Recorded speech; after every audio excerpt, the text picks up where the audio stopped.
CV. Lokesh Gowda ಅಂತ. ಇದು BJP ಜಿಲ್ಲಾಧ್ಯಕ್ಷರ ಆಯ್ಕೆಯಲ್ಲಿ ನಿನ್ನೆ ಚಿಕ್ಕಬಳ್ಳಾಪುರದಲ್ಲಿ ನಡೆದ ಗೊಂದಲದ ಬಗ್ಗೆ ನಾನು ತಮ್ಮ ಮುಂದೆ ಮಾತಾಡ್ತಾ ಇದ್ದೀನಿ. ಬಂಧುಗಳೇ, ಇವತ್ತು ಚುನಾವಣಾ ಪ್ರಕ್ರಿಯೆ ಪ್ರಾರಂಭ ಆಗಿ 1.5 ತಿಂಗಳಾಯ್ತು. ಬಿಜೆಪಿ ಆಂತರಿಕ ಚುನಾವಣಾ ಪ್ರಕ್ರಿಯೆ ಪ್ರಾರಂಭ ಆಗಿ 1.5 ತಿಂಗಳಾಯ್ತು. ಇದು ದಿಢೀರಂತ ಘೋಷಣೆ ಮಾಡಿದ ಆಯ್ಕೆ ಅಲ್ಲ. ಮಾನ್ಯ ಅಧ್ಯಕ್ಷರು, ಜಿಲ್ಲಾಧ್ಯಕ್ಷರು ಘೋಷಣೆ ಆದ ಕೂಡಲೇ ಇಷ್ಟೊಂದು ಪ್ಯಾನಿಕ್ ಆಗಬೇಕಾಗಿರ್ಲಿಲ್ಲ. ಮಾನ್ಯ ಸಂಸದರು ಅವರು ಪ್ರೆಸ್ ಮೀಟ್ ಮಾಡಿ ರಾಜ್ಯಾಧ್ಯಕ್ಷರಿಗೆ ಧಿಕ್ಕಾರ, ಅವರ ಅಧಿಕಾರಕ್ಕೆ ಧಿಕ್ಕಾರ, ಅಹಂಗೆ ಧಿಕ್ಕಾರ, ಈ ರೀತಿ ಒಬ್ಬ ಸಾಮಾನ್ಯ ಕಾರ್ಯಕರ್ತರಿಗಿಂತ ಹೋಪ್ಲೆಸ್ ಆಗಿ ಆ ರೀತಿ ಹೇಳೋದು ಖಂಡನೀಯ. ಯಾಕಂದ್ರೆ ಅವ್ರು ಮಾತಾಡ್ತಾ ಒಂದು ಹೇಳಿದ್ರು, ಏನಂತಂದ್ರೆ ಬಿಜೆಪಿ ಪರಿಸ್ಥಿತಿ ಹೆಂಗಿತ್ತು, ಬಿಜೆಪಿನ ಕಮಲನ ಅರಳಿಸಿದ್ದು ನಾನು ಅಂತ. ಮಾನ್ಯ ಸುಧಾಕರ್ ಅವರೇ, ನೀವು ಬರೋ ಮುಂಚೆನೆ ಇಲ್ಲಿ ಲೋಕಸಭಾ ಚುನಾವಣೆಯಲ್ಲಿ ಬಚ್ಚೇಗೌಡರು ಈ ಕಮಲದ ಗುರುತನ್ನ ಅರಳಿಸಿದ್ರು. ನೀವು ಬರೋ ಮುಂಚೆನೆ ಒಂದು 6 ಜನ MLAಗಳು ಈ ಒಂದು ಬೆಂಗಳೂರು ವಿಭಾಗದಿಂದ ಗೆದ್ದಿದ್ರು. ಅದು ಮಾಲೂರಲ್ಲಿರ್ಬೋದು, ಬಂಗಾರಪೇಟೆಯಲ್ಲಿರ್ಬೋದು, KGF ಅಲ್ಲಿರ್ಬೋದು, ದೊಡ್ಡಬಳ್ಳಾಪುರದಲ್ಲಿರ್ಬೋದು, ನೆಲಮಂಗಲದಲ್ಲಿರ್ಬೋದು, ಹೊಸಕೋಟೆಯಲ್ಲಿರ್ಬೋದು. ಹೀಗೆ 6 ಜನ MLAಗಳು ಕಮಲದ ಚಿಹ್ನೆಯಿಂದ ಗೆದ್ದಂತವರಾಗಿದ್ರೆ ವಿನಃ ನೀವು ಬಂದ ಮೇಲೆ ಈ ವಿಭಾಗದಲ್ಲಿ ಬಿಜೆಪಿ ಅರಳಿರಲಿಲ್ಲ. ಅದಲ್ಲದೆ ಇವತ್ತು ಗೌರಿಬಿದನೂರಲ್ಲಿ 1/2ಕ್ಕೂ ಹೆಚ್ಚು ಚುನಾವಣಾ ಪಂಚಾಯಿತಿಗಳು ಬಿಜೆಪಿ ಪಾಲಾಗಿದ್ರು. ಅಲ್ಲಿ ಸುಮಾರು 30,000ಕ್ಕಿಂತ ಅಧಿಕ ಮತಗಳನ್ನು ಪಡೆದಂತವರು ಆಗಿದ್ರು.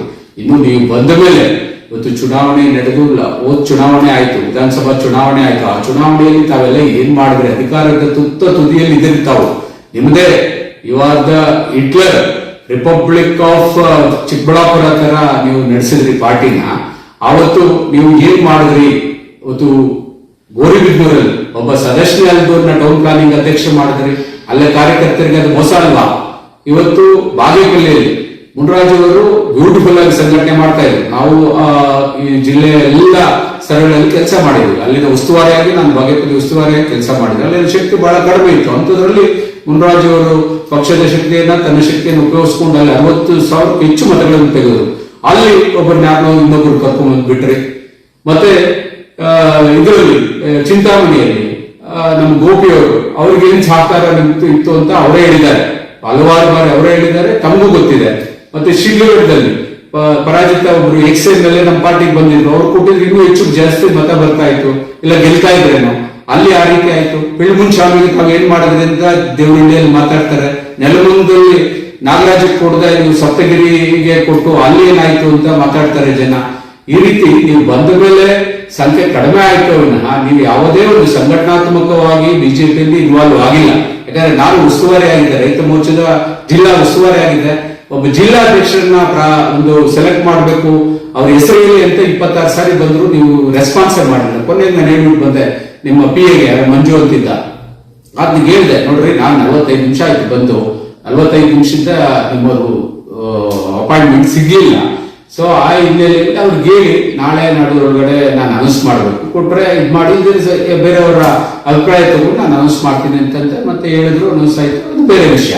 ನೀವು ಚುನಾವಣೆಯಲ್ಲಿ ಬಿಜೆಪಿ ಇಲ್ಲೇ ಇಲ್ಲ ಅಂತ ಹೇಳ್ತಿರಲ್ಲ. ರವಿನಾರಾಯಣ ರೆಡ್ಡಿ ಅವರು ಜಿಲ್ಲಾಧ್ಯಕ್ಷ ಆದಾಗ ಒಬ್ಬ ಜಿಲ್ಲಾ ಪಂಚಾಯತ್ ಸದಸ್ಯ ಇದ್ರು, ZP ನರಸಿಂಹಮೂರ್ತಿ ಅಂತ ಗೌರಿಬಿದನೂರು.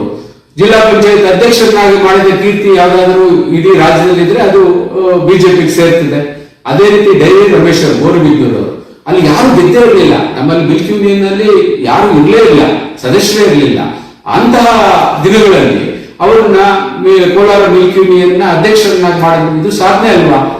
ಮತ್ತೆ ಸದಸ್ಯತಾ ಅಭಿಯಾನದ್ದು ನಮ್ಮ ಸತ್ಯನಾರಾಯಣ ಮಹೇಶ್ವರ್ ಅಧ್ಯಕ್ಷರಾಗಿದ್ದಾಗ ನಾನು ಜಿಲ್ಲಾ ಸದಸ್ಯತೆ ಪ್ರಮುಖ ಆಗಿದ್ದೆ.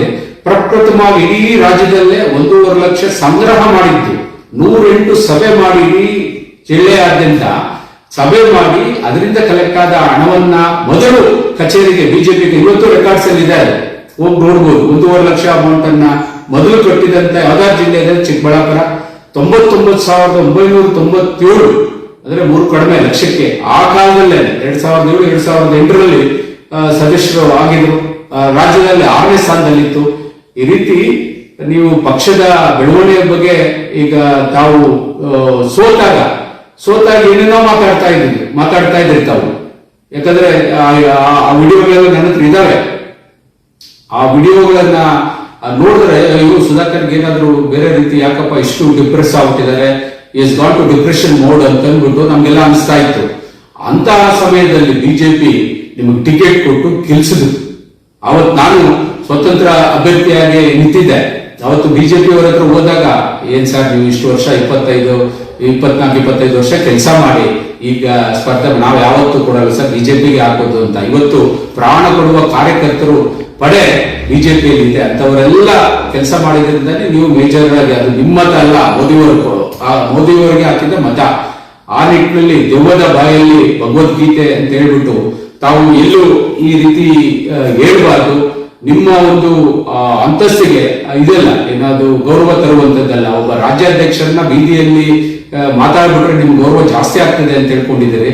ಇವತ್ತು ನೀವು ಎಷ್ಟು ಜನಕ್ಕೆ ಮಾತಾಡ್ಸಿದ್ದೀರಿ, ಬಂದಾಗ ಹಿಂದಿನ ಭಾಗದಿಂದ ಹೋಗಿದ್ದೀರಿ ಅಂತ 100 ಜನ ಹೇಳಿದ್ದಾರೆ. Otherwise you would not defeated by unknown person like mister Pradeep Eshwar ಅವರ ಮಾತಿನ ದಾಟಿ, ಮಾತಿನ ಚತುರ ಈಗ ಪ್ರವರ್ಧಮಾನಕ್ಕೆ ಬರ್ತಾ ಇದೆ.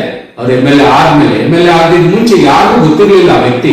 ಅಂತಹ ವ್ಯಕ್ತಿಯಿಂದ ತಾವು ಸೋತಿದ್ದು ಯಾಕೆ ಅಂತ ಒಂದ್ಸಾರಿ ವಿಮರ್ಶೆ ಮಾಡ್ಕೊಂಡ್ರೆ, ನಿಮ್ಮ ಹಿಟ್ಲರ್ ಆಡಳಿತ ಮತ್ತೆ ನಾನು ಜಗದೀಶ್ ಹಿರೇಮನಿ ಅಂತ ಒಬ್ಬ ಹಿರಿಯ ಬಿಜೆಪಿ ಮುಖಂಡರು, ರಾಷ್ಟ್ರೀಯ ನಾಯಕರು, ಅವರು ಚಿಕ್ಕಬಳ್ಳಾಪುರಕ್ಕೆ ಬಂದಾಗ ಹೊಟ್ಟೆ ಎಸಿತಾ ಇತ್ತು. 3:30ವರೆಗೂ ಊಟ ಮಾಡಬೇಕು ಅಂದ್ರೆ ಸುಧಾಕರ್ ನಮ್ಮ ಮಿನಿಸ್ಟರ್ ಬರೋವರೆಗೂ ಊಟ ಹಾಕಲ್ಲ ಅಂತ. ಅಷ್ಟು ರಿಪಬ್ಲಿಕ್ ಆಫ್ ಚಿಕ್ಕಬಳ್ಳಾಪುರ ತರ ಮಾಡಿದ್ರಿ ನೀವು ಬಿಜೆಪಿನ.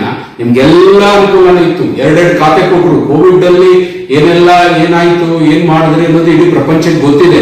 ಆ ನಿಟ್ಟಿನಲ್ಲಿ ತಾವಿಗೆ ಫುಲ್ ಸ್ವಾತಂತ್ರ್ಯ ಇತ್ತು ಬಿಜೆಪಿ ಬೆಳೆಸೋದಕ್ಕೆ. ನೀವು ಬಿಜೆಪಿ ಬೆಳೆಸ್ತೀನಿ, 5 ಕ್ಷೇತ್ರನೂ ನಾನು ಬಿಜೆಪಿ MLA ಗೆಲ್ಲಿಸ್ತೀನಿ ಅಂದ್ರಿ. ಬಂದಾಗ ನಾನು ಇದ್ದೆ, ನೀವು ಪಕ್ಷಕ್ಕೆ ಸೇರಿದಂತ ಸಂದರ್ಭದಲ್ಲಿ ನಾನು ಇದ್ದೆ. ಆದ್ರೆ ಕೊನೆಗೆ 13 ಜನ ಡೈರೆಕ್ಟರ್ ಮಾಡಿದ್ರಿ, ಸ್ಟೇಟ್ ಡೈರೆಕ್ಟರ್ 13 ಜನ ಚಿಕ್ಕಬಳ್ಳಾಪುರದವ್ರನ್ನೇ ಮಾಡಿದ್ರಿ, ನಿಮ್ಮ ಅನುಯಾಯಿಗಳನ್ನೇ ಮಾಡಿದ್ರಿ. ಮತ್ತೆ 2 ಸಾರಿ ಬೋರ್ಡ್ ಚೇರ್ಮನ್ ಮಾಡಿದ್ರಿ. ಇವತ್ತು ನಾವು ಕಣಜನಹಳ್ಳಿ ನಾಗರಾಜ್ ಅವರು